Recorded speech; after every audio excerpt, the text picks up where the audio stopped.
Some things stay with you, not in a soft, sentimental way, not like a photo in a shoebox or a song on the radio. I mean, they live inside your chest, heavy, permanent, like a stone you swallowed and could never pass. I'm 91 years old, and there is one stone in particular that has been sitting inside me since the winter of 1950, the night I buried Danny Kowalski in the snow, the night I thought I lost the best friend I ever had, the night I heard a dead man call my name. I'm going to tell you what happened, all of it, and I'm not going to make myself look good. I'm just going to tell you the truth. My name is Walter Sims. I grew up in Denton, Ohio, small town, grain elevator, one stoplight. I enlisted in the Army in the summer of 1950, 2 weeks after my 19th birthday, 3 weeks after North Korea crossed the 38th parallel and the world caught fire again. Nobody called it a war back then. They called it a police action. A police action. You know what I call it?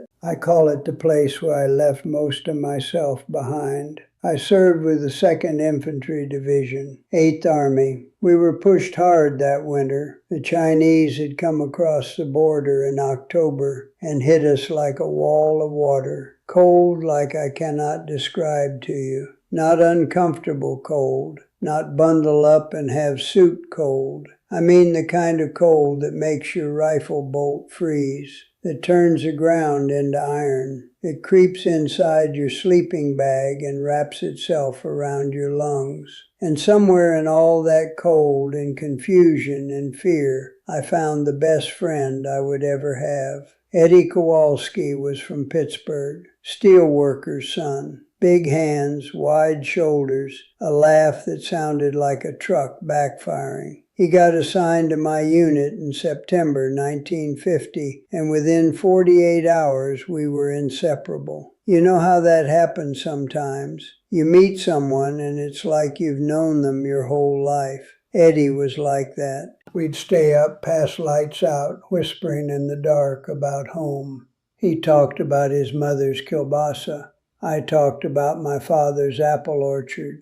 We talked about girls. Lord, we talked about girls. He had a photograph of a girl named Arlene tucked inside his helmet liner, and he'd take it out sometimes and just look at it real quiet, like he was saying a prayer. He was funny, Eddie, genuinely funny, not just GI joking around funny. He could make Sergeant Hicks laugh, and Sergeant Hicks never laughed. He had a way of finding the ridiculous inside the terrible, and that was worth more than an extra ration of ammunition in those hills. In November, when the Chinese hit us at the Chongchon River, and we were pulling back in chaos, losing men we'd eaten breakfast with, Eddie stayed right beside me, the whole retreat, mile after frozen mile. You and me, Walt, he kept saying, you and me. I believed him.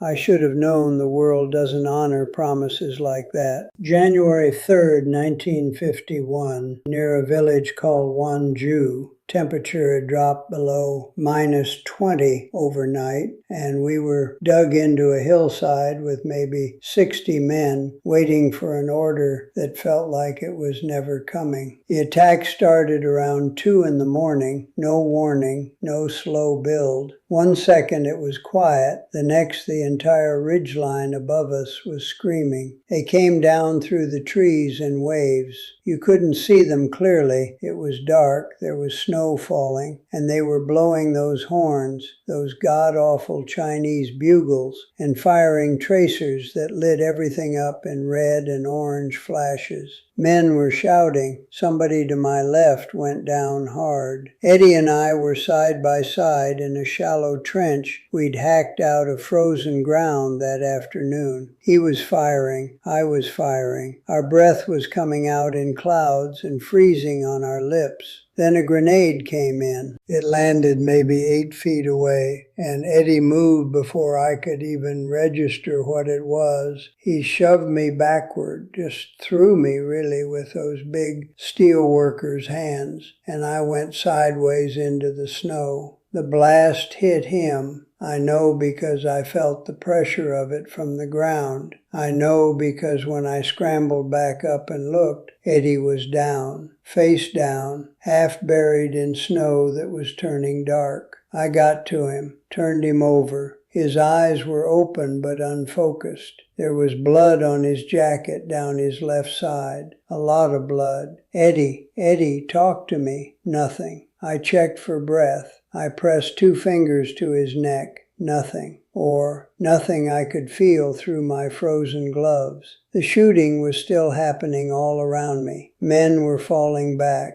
Sergeant Hicks was yelling my name. I had maybe 30 seconds. I have spent 74 years trying to explain what I did next, and I still don't have clean words for it. I couldn't carry him. The hillside was too steep, the snow too deep, and we were falling back fast under fire. I couldn't leave him in the open. There was something in me, some deep, stubborn part, that would not allow it. So I did the only thing I could think of. I dragged him to the tree line. Maybe 20 yards. It felt like 20 miles. I dug with my bare hands into the snow at the base of a pine tree, a big pine, I remember it clearly, with a broken lower branch shaped like an elbow. I laid Eddie down in that hollow as gently as I could. I took his dog tags, one set the way you're supposed to. I took the photograph of Darlene from his helmet liner. And then I piled snow over him, gently, the way you'd pull a blanket over someone sleeping. My hands were completely numb by then. I was crying without realizing I was crying, because the tears were freezing before I could feel them. I'll come back for you, I told him. I swear to God, Eddie, I'll come back. I meant it, every word. I don't know if saying it made it better or worse. I pulled back with the unit. We fought for another 2 hours before the line stabilized. I was mechanical about it, loading, firing, moving, because if I let myself feel anything, I would have stopped moving altogether. Around 5 in the morning, in a blown-out farmhouse 2 ridges back, I sat down against a stone wall and put my face in my hands. And that is when I heard it. Faint, carried on wind and distance. Walt, 1 syllable, my name, in a voice I would have recognized in a hurricane. I was on my feet before I even understood what I was doing. It took me 40 minutes to find him. I went back alone, against orders, against every scrap of military sense I had. Through the gray pre-dawn, back up that frozen ridge, past the debris of the firefight,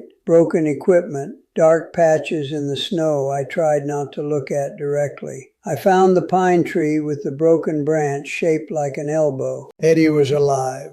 Barely, but alive. A pulse so faint you had to hold your breath to feel it. He had lost terrible amounts of blood. His left arm was badly damaged. He was in and out of consciousness and could not have called my name in any state that made logical sense. But he had. I carried him down that ridge, every step. I was 160 pounds and he was 210, and I don't know what moved my legs, but something did. We got him to a medical station. They said later that another hour in that snow would have killed him. He lost the use of his left arm below the elbow. He spent 8 months in a military hospital in Japan. He went back to Pittsburgh, married Darlene, had 3 kids, and worked 22 more years in the steel mill with 1 good arm and never once complained about it. Not once. He died in 2009. I was at his bedside.